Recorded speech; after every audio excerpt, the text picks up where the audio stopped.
feel like, I'm always trying to figure out ways to keep my life as simple as possible. And I feel like 100 years ago, or maybe even more than that, there was a simplicity to the doctor, the dentist, or the plumber, where all they had to do was provide value to others, spend less than they earned, and save the fruits of their labor in gold, which we all know is a scarce currency. And what was cool about that is we all know that gold, the only way to get gold is you either have to mine it or you have to earn it and provide value to others. And there's something really cool about that compared to how overly financialized everything is today. Now we have to invest in stocks, we have 401ks, we have IRAs, we have financial advisors, dozens of rental properties, tenants, property taxes, and so on.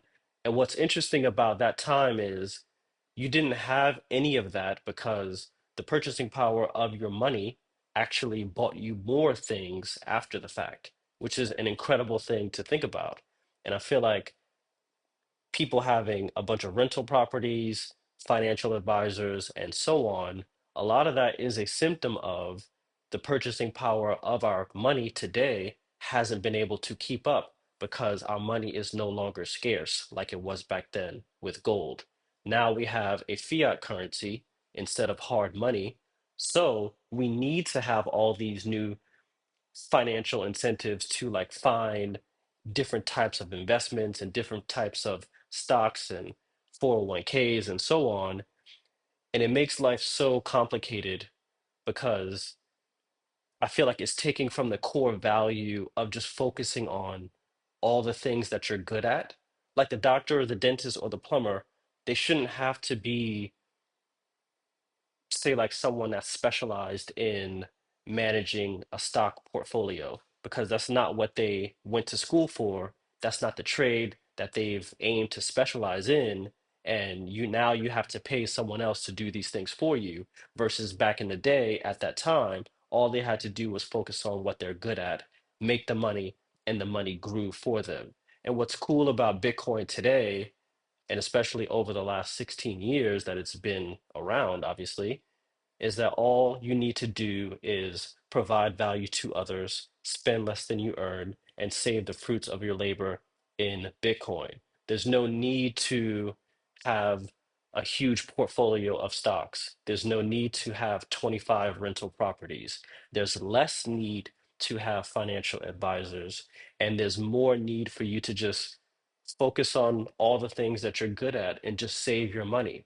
And I think that's really cool because just imagine the positive feedback loop of working hard and setting aside your money for the future and watching it grow 60% over the last decade, which is exactly what Bitcoin has done.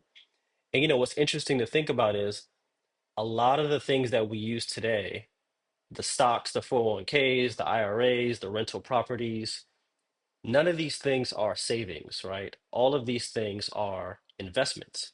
And a lot of these things came to be because of broken money, which is a very, very serious problem that we all have in society today, I feel anyway. So it's like now you can buy a house because you want to use it as a house. You no longer need to buy a house and think about how you could potentially rent it out to get rental income.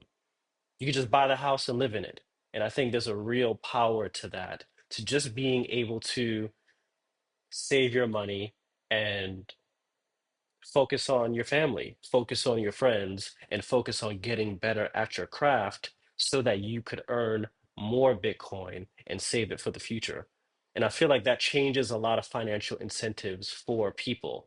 Whether you're working at McDonald's, whether you're working at Walmart, whether you're working at Target, whether you are a senator, it doesn't matter whether you're working in the movie industry, you just want to focus on providing value to others and doing the best that you can because you know that the money that you're earning is scarce and it's very difficult to earn because it's very difficult for people to want to part ways with that money when they know their savings or the money that they need to spend is going to be worth significantly more in the future.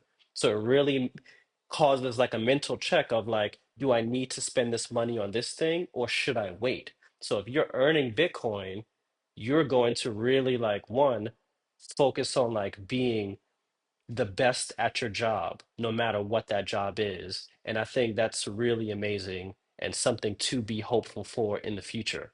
And I know this video was a bit rambly, but it's really exciting for me to think about the next 10, 20, 30, 40, 50 years, whether I'm here to see it or not, but to just be able to plant those seeds for my kid to just focus on those three things: providing value to others, spending less than you earn, and saving the fruits of your labor in Bitcoin. And those are the things that he needs to do, and his life will just get better.